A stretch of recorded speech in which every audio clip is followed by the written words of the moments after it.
2 মাসের দীর্ঘ নিষেধাজ্ঞার পর নদীতে নামলেও আশানুরূপ ইলিশ পাচ্ছেন না শরীয়তপুরের জেলেরা।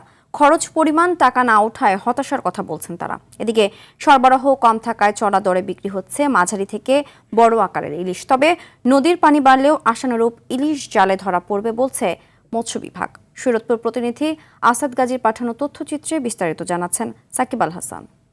কালার এক্সপার্ট ডার্ক স্যাপ এবং মাইল্ড অন হ্যান্ডস টেকনোলজি সমৃদ্ধ অরিক্স অ্যাডভান্স ডিটারজেন্ট পাউডার আপনার লন্ড্রি এক্সপার্ট।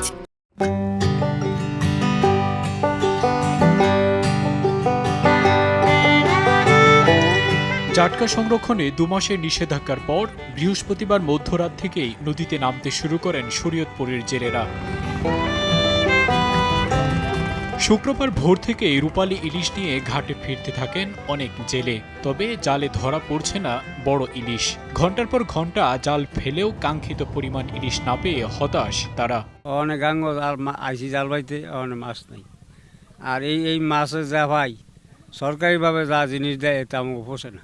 সরকারি পর্যায়ে যেই সাহায্যটা যে ইয়াটা আমরা এটা পাইতেছি না। অভিযানের কারণে এই যে কারেন্ট জাল দিয়ে ধাক্কা মাছগুলো ধরে ফেলার কারণে পদ্মায় কোনো মাছ নেই। অভিযান দেয় জাটকা জুটকা ধরা পড়ে, পুলিশ প্রশাসক টাকা খেয়ে জেলের জাল বাইতে দেয়। সরবরাহ কম থাকায় চড়া দামে বিক্রি হচ্ছে এসব ইলিশ। বর্তমানে 1 কেজি ওজনের একটি ইলিশ বিক্রি হচ্ছে 2500 থেকে 3000 টাকায়। 800 থেকে 900 গ্রামের ইলিশ বিক্রি হচ্ছে 2000 থেকে 2500 টাকায়। সরবরাহ বাড়লে দাম কমবে বলছেন আড়তদাররা।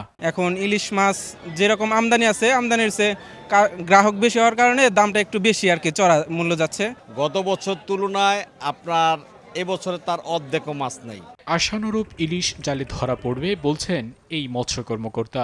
আশা করছি আগামী অর্থ বছরে আমাদের যে জাটকা সংরক্ষণের পরে যে ইলিশের যে কাঙ্ক্ষিত উৎপাদন যে লক্ষ্যমাত্রা সেটা আমরা অর্জন করতে পারব। জেলেদের স্বার্থ রক্ষায় সরকারের সহায়তা বৃদ্ধি ও ইলিশের দাম ভোক্তার নাগালের মধ্যে রাখতে সংশ্লিষ্ট প্রশাসনের নজরদারি কামনা সবার।